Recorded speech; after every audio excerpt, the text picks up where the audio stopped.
नमस्कार, माझं नाव डॉक्टर पुलू धवन आहे आणि आज या व्हिडिओमध्ये आपण हिवाळ्यात जे काही बदल करायला हवे त्याबद्दल बोलणार आहोत. हिवाळ्यात आपल्याला जास्तीत जास्त फायदा मिळवण्यासाठी आपला आहार कसा बदलावा किंवा कोणत्या गोष्टी कराव्यात ज्यामुळे पार्किन्सनवर आपला नियंत्रण येऊ शकेल. पहिली गोष्ट म्हणजे आहार. कारण हिवाळ्यात आपलं मेटाबॉलिझम बदलतं, आपली भूक अनियंत्रित होते, आपलं काहीही खायला सुरुवात करतो. आपल्याला पराठे आवडायला लागतात, आपल्याला पुऱ्या आवडतात, आपल्याला भटुऱ्या आवडायला लागतात. हिवाळ्यात मेटाबॉलिझम बदलतो, अन्न साठवण्याची क्षमता वाढते, यकृत सक्रिय होतं. योग्य अन्न घेतल्यास पार्किन्सनला आराम मिळू शकतो. पहिली गोष्ट म्हणजे चांगलं अन्न निवडणं. डायरेक्टली पहिली गोष्ट गाजर आहे. गाजर डोळे, केस आरोग्यासाठी उपयुक्त आहे. मोठे होताना या गोष्टी विसरतो. तर पहिली गोष्ट म्हणजे आपल्याला चांगलं अन्न निवडायचं आहे. तर पहिली गोष्ट जी तुम्ही डायरीमध्ये लिहिली आहे ती म्हणजे गाजर. गाजर आपण लहानपणापासून खात आहोत. डोळ्यांसाठी, केसांसाठी, आरोग्यदायी राहण्यासाठी आहे ना. जसं जसं आपण मोठे होत जातो तसं तसं या सर्व गोष्टी विसरायला लागतो.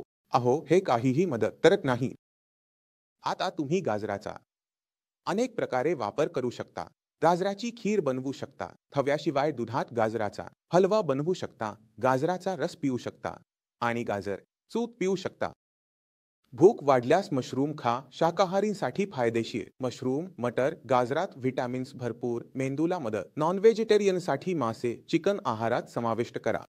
मशरूम आणि गाजरमध्ये भरपूर व्हिटॅमिन्स आहे जे मेंदूला पार्किन्सनला हरवण्यात मदत करतात. नॉन व्हेजिटेरियन असाल तर मासे आणि चिकन जे पांढरे मांस आहे आहारात समाविष्ट करा. ते भाजी भातासोबत किंवा सूपच्या स्वरूपात खा, कारण व्हिटॅमिन डी, बी आणि इतर मायक्रोन्यूट्रिएंट्स जसे की सेलेनियम आहे.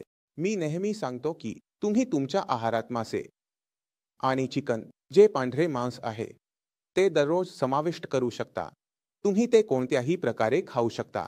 तुम्ही त्याची भाजी बनवू शकता, तुम्ही ते भातासोबत खाऊ शकता किंवा तुम्ही ते सूपच्या स्वरूपातही घेऊ शकता. निश्चितच, कारण व्हिटॅमिन डी आहे, बी आहे, मायक्रोन्यूट्रिएंट्स आहेत ज्यांची तुम्हाला नावही माहिती नसेल. सेलेनियम तुम्ही ऐकले असेल ना. ते सगळं ऑटोमॅटिक पद्धतीने शरीरात पूर्ण होऊ लागते. हिवाळ्यात आपल्या शरीराचं वजन वाढतंय, कारण शरीर या हिवाळ्यात आपल्या साठवलेल्या ऊर्जा वापरतंय. हिवाळ्यात आपण जे साठवतो तेच आपण उन्हाळ्यात वापरतो, कारण उन्हाळ्यात भूक कमी होते. त्यामुळे आपण हिवाळ्यात साठवलेले जे काही आहे त्याचा उपयोग करतो. त्यामुळे तुम्हाला तुमच्या आहारात प्रोटीन, व्हिटॅमिन्स आणि मिनरल्स भरपूर असलेलं अन्न समाविष्ट करायला हवं. शाकाहारी स्रोतांवर लक्ष द्या, नॉन शाकाहारी स्रोतांवरही लक्ष देऊ शकता. आणखी एक गोष्ट म्हणजे पनीर. पनीरचा वापर तुम्ही करू शकता, कारण शाकाहारी लोकांसाठी पर्याय कमी असतात, त्यामुळे तेही पनीरचा वापर करू शकतात. तर तुम्ही पनीरच्या भुजाबरोबर स्टाफ रोटी खा, नक्की खा. याशिवाय बाकीच्या भाज्या जसे की मेथी, गोभी, ब्रोकोली हे सगळे तुम्ही खाऊ शकता. हे सगळं तुम्ही वापरू शकता. जितकं तुम्ही वापराल तितकं ते तुमच्यासाठी फायदेशीर असतं, कारण हा वेळ आरोग्य सुधारण्याचा आहे. आता आपण दुसऱ्या गोष्टीकडे जातो जी तुम्ही लक्षात ठेवली पाहिजे, ती म्हणजे सूर्यप्रकाश. हिवाळ्यात सूर्यप्रकाश कमी मिळतो, उन्हाळ्यात आपण सूर्यप्रकाश घेत नाही आणि हे आपल्या हाडांसाठी आणि मांसपेशींसाठी महत्वाचं आहे. ही जी सूर्यप्रकाश आहे ना ती खूप आवश्यक आहे. तुम्ही व्हिटॅमिन डी चे सप्लिमेंट घेत असाल पण तरीही ही सूर्यप्रकाश आपल्या शरीराला योग्य ठेवण्यासाठी खूप महत्वाची आहे. तर हिवाळ्यात तुम्हाला सूर्यप्रकाशाचा योग्य उपयोग शिकावा लागेल. आणि जे पार्किन्सनचे रुग्ण असतात त्यांच्याकडे हिवाळ्यात खूप वेळ असतो, म्हणजे त्यांच्याकडे खूपच मोकळा वेळ असतो. तर तुम्हाला तुमच्या क्रियाकलापांना सूर्यप्रकाशासोबत समन्वयित करायचं आहे. जसं तुमच्या खोलीत सूर्यप्रकाश येतो, तुम्हाला माहिती आहे ना, माझ्या खोलीत सूर्यप्रकाश येतो तर मी इथे बसून काय करू शकतो? तुम्ही छानपणे बसून मालिश करू शकता, किंवा तुम्ही व्यायाम करू शकता, किंवा तुम्ही सूर्यप्रकाशात बसून मालिशही करू शकता. आता मालिशची आठवण आली. मालिश हिवाळ्यात आपल्यासाठी किती फायदेशीर असू शकते. तुम्ही जसे सूर्यप्रकाश घेत आहात, जर तुम्ही मालिश करत असाल तर या सूर्यप्रकाशाचे फायदे तुम्हाला अधिक प्रमाणात मिळायला लागतात. जेव्हा आपण सूर्यप्रकाश घेतो तेव्हा आपल्या मांसपेशा आराम करू लागतात आणि मांसपेशांमध्ये ताण कमी होऊ लागतो. त्यामुळे हिवाळ्यात आपल्याला त्याचे फायदे मिळायला लागतात. हिवाळ्यातील कोणताही दिवस ज्या दिवशी सूर्यप्रकाश आहे तो तुम्ही कोणत्याही किमतीत चुकवू नका. यानंतर आपण जातो ती म्हणजे आपल्या शेवटच्या गोष्टीकडे, ज्याचं विशेष लक्ष ठेवणं आवश्यक आहे, ती म्हणजे सूप. आता मी सूप आणि खाण्याला वेगवेगळं का मानलंय? आता तुम्ही विचार करत असाल की सूप वेगळा का आहे? कारण सूप तुमच्या पोटाला भरक नाही, पण तुम्हाला ताकद देतो. आता तुम्ही थैलीसारखं कल्पना करा. आता त्यात भरण्याची क्षमता आहे. त्यात किती सामान असेल?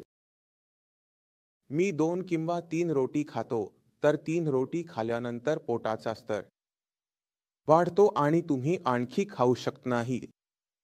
पण जर तुम्ही जेवण करण्यापूर्वी एक चांगला सूप पीत असाल, तर काय होतं?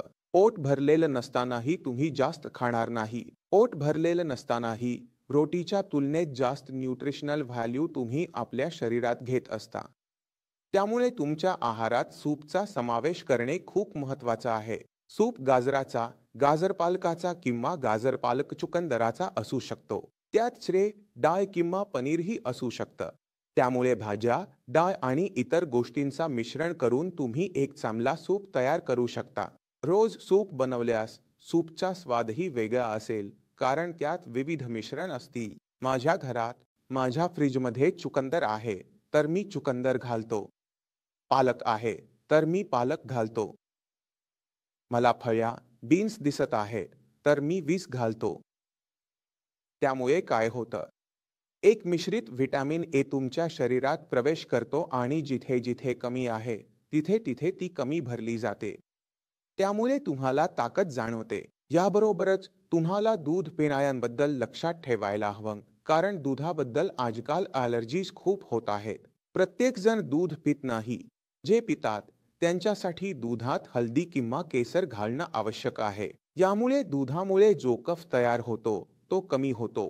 आणि जे गायचं दूध पित नाही त्यांच्यासाठी माझी सल्ला आहे की तुम्ही बदामाचं दूध किंवा सोया दूध नक्की ट्राय करा. काहीतरी थंड किंवा गरम तुमच्या शरीरासाठी घ्या, कारण हे न्यूट्रिशनल लिक्विड तुम्हाला पोट भरलेलं नसतानाही ताकद देईल.